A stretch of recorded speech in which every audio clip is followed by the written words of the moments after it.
If British troops are in Ukraine keeping the peace and get attacked by Russia, will you come to their aid?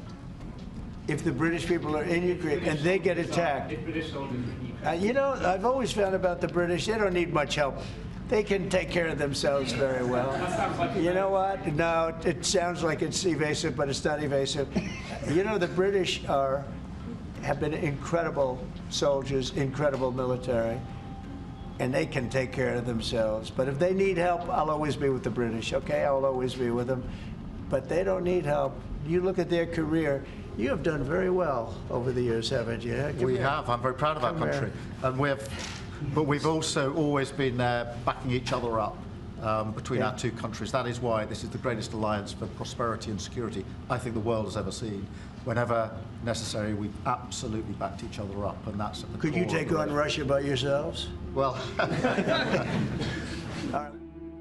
Canadian Prime Minister Mark Carney's visit to Europe and the UK was an important political move that attracted attention on the international stage.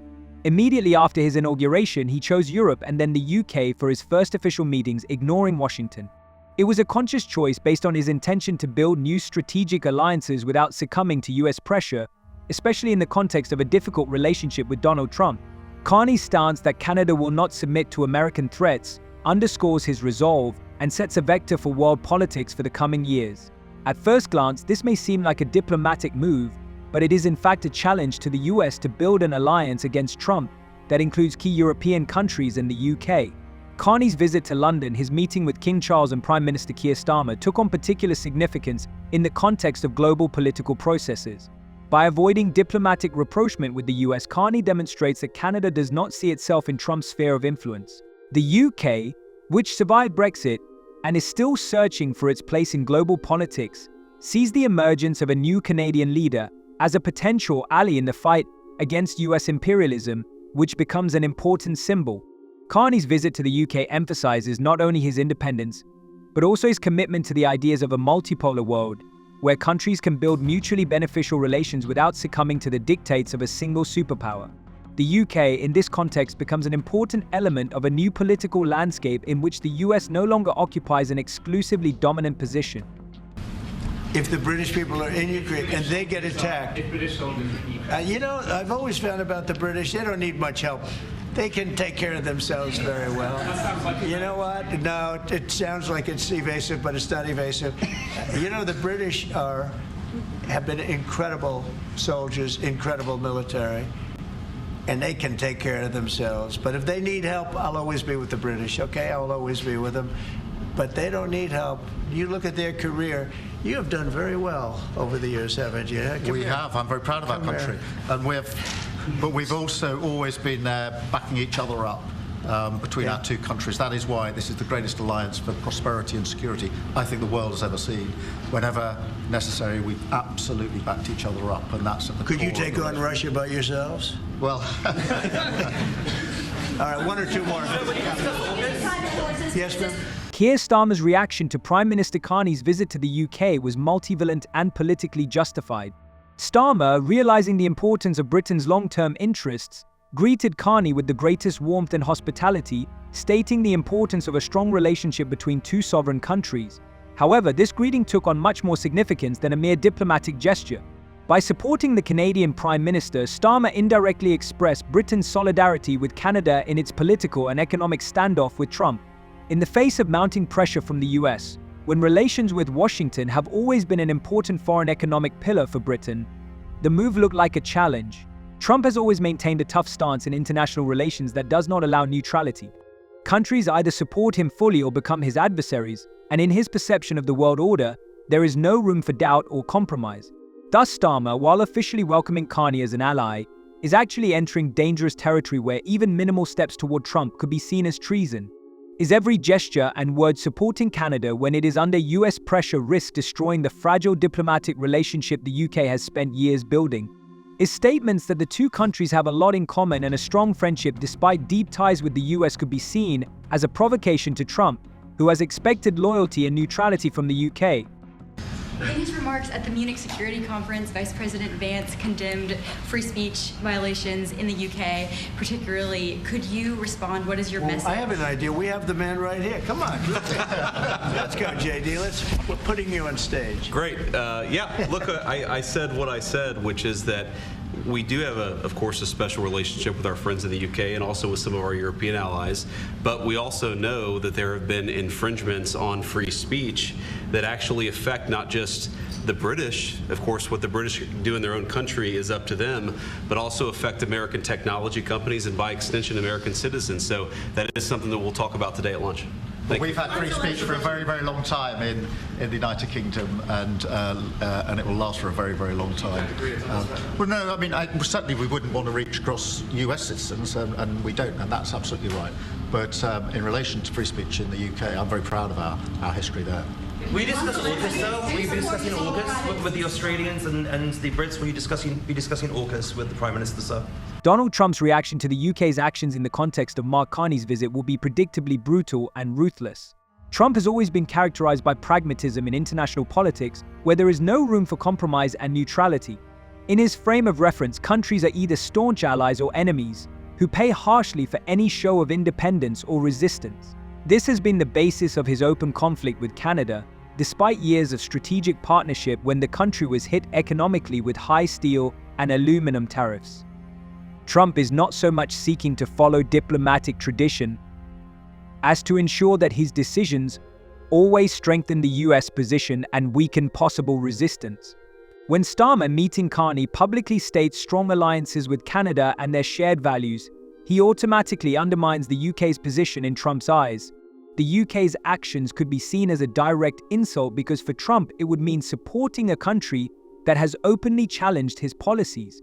The history between the US and the UK has always been one of strong and strategic relations, but Starmer's move jeopardizes not only economic ties but also political trust between the countries. Trump, known for his aggressive trade stance, will not tolerate even a hint of doubt in his policies. Britain's public rapprochement with Carney would signal to Trump that Britain could become part of a growing confrontation with the US. This could lead to an instant deterioration in bilateral relations if Trump decides to punish Britain for its alleged treason. Britain's economic vulnerability in the context of its relationship with the US is becoming increasingly apparent, especially against the backdrop of Keir Starmer's risky policies. The UK, having survived Brexit, is now more dependent than ever on its trade relationship with the US, which remains one of the main sources of its economic stability. After leaving the European Union, the UK has found itself looking for new trade routes, and the US has been a key partner in this process. But Starmer's moves to support Canada in its standoff with Trump could undermine that fragile economic stability. If Trump decides to punish the UK for its rapprochement with Carney, the consequences could be devastating for the country's economy. Imposing new tariffs on British goods or renegotiating the terms of trade agreements with the US would put the UK in an extremely vulnerable position. The country's economy, weakened by Brexit, would suffer heavy losses. Industries dependent on the US market, such as automobiles, pharmaceuticals and agriculture, would be particularly affected.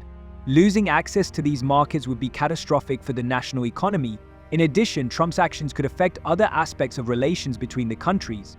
Diplomatic instability, caused by Starmer's support for Carney, could lead to a deterioration in military and political ties between the UK and the US, affecting global security and intelligence cooperation. At a time when the UK needs strong alliances to maintain its role on the world stage, Starmer's move risks putting the country in a position of diplomatic loneliness. Thus, despite the short-term benefits of rapprochement with Canada, the long-term consequences could prove disastrous for Britain's economic stability. So I wouldn't say it's been such a great relationship personally, but other people did, because it's politically correct to say that it's been good, but it hasn't been good. And we're going to change that. And we are going to have reciprocal tariffs. We're not going to have tariffs, we're going to have reciprocal. Whatever they charge us, we're going to charge them, which for many years, foolishly, I would have done that, but then all of a sudden we had COVID and we had other things to think about. So it took me a little while to get that on, but we had, in my first 4 years, we had the greatest economy in the history of, I think, the world, but certainly in the history of our country. I think we're going to have that again, but the EU was very, very tough on us from the standpoint of trade. Then you could take it a step further and go into NATO, And that was a very tough situation for us. I mean, that's been a very tough situation because we were paying a disproportionate share, and it wasn't good. So, as you know, they paid hundreds of billions of dollars after I got involved, and they evened it out a little bit, but not very much. And then if you look at the war, we're in for $300 billion plus, and they're in for $100 billion. They get their money back, and now we'll get our money back also. But under Biden, you wouldn't have done that. Biden did a terrible job, I have to say. I hate to say that about Keir Starmer's flawed calculations are becoming increasingly evident, and this applies not only to his diplomatic course, but also to his ability to adequately assess risk. Starmer, eager to build relations with Canada and support Mark Carney, does not realize what a complex political game he has found himself in. The UK was recently able to negotiate temporary exemptions to Trump's tariffs, preserving crucial economic ties with the US. But now, by aligning with Canada and supporting its anti-position, Starmer is jeopardizing the delicate balance that Britain has been building for a long time. Trump, who acts tough on countries that dare to oppose his interests, will not condone such a move. Starmer risks destroying good relations with the US, which would jeopardize Britain's future on the world stage.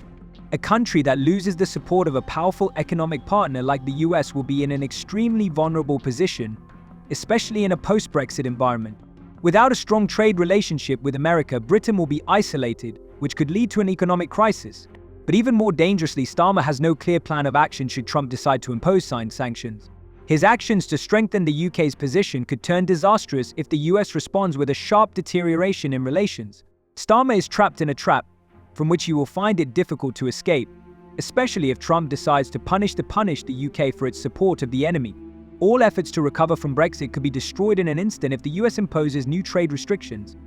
I own Turnberry, I own Aberdeen, and I own a great place called Doonbeg in Ireland. So, you know, I have a great warm spot for your country. And our trade, obviously, is fair and balanced, and in fact, you've got a bit of a surplus, so we're in a different position there. And obviously, we contributed hugely in relation to Ukraine, and taken together with Europe, there's about 50% It'll work. got in. It'll work. It's going to work. On a personal level, thank you. So does that mean there won't be any sanctions on the UK then? We'll have to take a look. I mean, we're going to have a good discussion today, and we have some very talented people on the other side, and we have some people that probably aren't as talented as them, but they're pretty good. Marco, what do you think? Our people are pretty good. And no, we're going to have a good discussion, and we'll be talking about that. Mr. President. Mr. Starmer, Prime Minister, has said that he believes that Vladimir Putin would be at risk of invading Ukraine again without a sufficient backstop. The question of how long the UK can avoid the consequences of its diplomatic blunder is becoming increasingly urgent. Starmer, despite his intentions to strengthen relations with Canada, does not realize the depth of the potential threat to the UK. When Trump decides to punish the country for its rapprochement with Canada, the consequences could be devastating. The economic retaliation mechanisms that Trump has already applied to Canada could be transferred to the UK. The first step could be the imposition of new tariffs, which would deal a serious blow to British exporters, especially in key sectors such as automobiles and agriculture. These goods could be at risk of being placed on the economic sanctions list, making the country's economic situation much worse. But it's not just the economy that will come under pressure. Trump could take steps that would affect UK's diplomatic relations, with consequences that go beyond the economic sphere. Falling trust between the countries could hamper security and intelligence cooperation and weaken the UK's position in international organizations. A foreign policy that used to focus on close cooperation with the US now faces the real threat of isolation. This is not only the threat of deteriorating relations with the main strategic partner, but also the risk of losing influence on the world stage. If Trump decides to use all his leverage, the UK will find itself in a vulnerable position without sufficient political or economic weight to defend its independence in this conflict. In this situation, Starmer will face a stark choice. Either he will quickly reconsider his position or face an inevitable economic and political crisis.